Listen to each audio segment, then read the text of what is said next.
नमस्कार.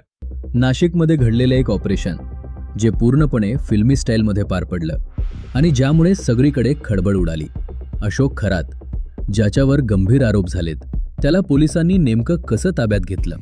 घरातून उचलताना काय प्लॅन होता? कोण कोण या ऑपरेशनमध्ये सहभागी होतं? आणि पोलिसांनी अशी कोणती चाल खेळली ज्यामुळे कोणालाही संशय आला नाही? संपूर्ण घटनाक्रम आता समोर येतोय. पुढे जाण्याआधी एक विनंती करेन, तुम्हाला आमचे व्हिडिओ आवडत असतील पण अजून तुम्ही चॅनलला सबस्क्राईब केला नसेल तर चॅनलला लगेच सबस्क्राईब करून घ्या. नाशिकमध्ये अशोक खरात या व्यक्तीविरोधात एका महिलेनं तक्रार देण्याची तयारी दाखवली.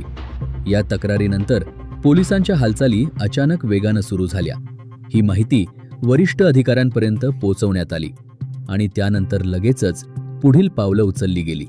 मिळालेल्या माहितीनुसार या प्रकरणात संवेदनशीलता लक्षात घेऊन एक गुप्त योजना तयार करण्यात आली, कारण आरोपीचे काही प्रभावशाली संपर्क असल्याची शक्यता लक्षात घेण्यात आली होती.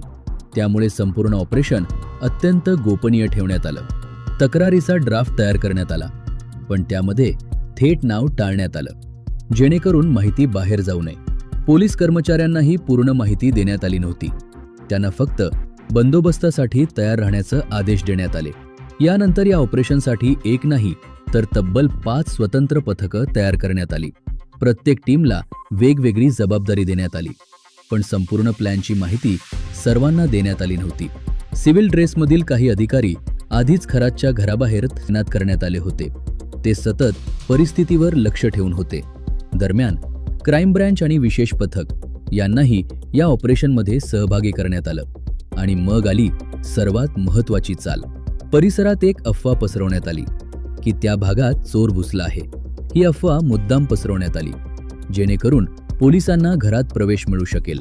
चोर शोधण्याच्या नावाखाली पोलिसांनी खरातच्या घरात प्रवेश केला. आत गेल्यानंतर खरात घरातच असल्याची खात्री करण्यात आली. ही माहिती लगेचच वरिष्ठ अधिकाऱ्यांपर्यंत पोहोचवण्यात आली आणि त्यानंतर काही क्षणातच क्राईम ब्रँचनं तात्काळ कारवाई करत खरातला ताब्यात घेतलं. यानंतर अटकेची प्रक्रिया सुरू करण्यात आली. मात्र अटकेनंतर काही वेळासाठी घरात तणावाचं वातावरण निर्माण झालं. कुटुंबियांकडून गोंधळ झाला आणि काही प्रमाणात दबाव आणण्याचाही प्रयत्न झाल्याचं समोर येत आहे. पण पोलिसांनी कोणत्याही दबावाला न जुमानता शांतपणे आणि नियोजनबद्ध पद्धतीनं अटकेची प्रक्रिया पूर्ण केली.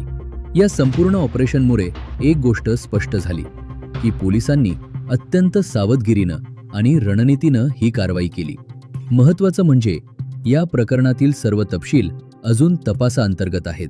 काही माहिती ही प्राथमिक स्वरूपात समोर आली आहे. अधिकृत कागदपत्र आणि तपास पूर्ण झाल्यानंतरच संपूर्ण सत्य स्पष्ट होणार आहे. सध्या या प्रकरणाची चौकशी SIT पथकाकडून केली जात आहे. आणखी काही धक्कादायक माहिती समोर येण्याची शक्यता वर्तवली जात आहे. या प्रकरणाकडे संपूर्ण राज्याचं लक्ष लागलेलं आहे. अशाच अपडेटसाठी चॅनलला सबस्क्राईब करा. धन्यवाद.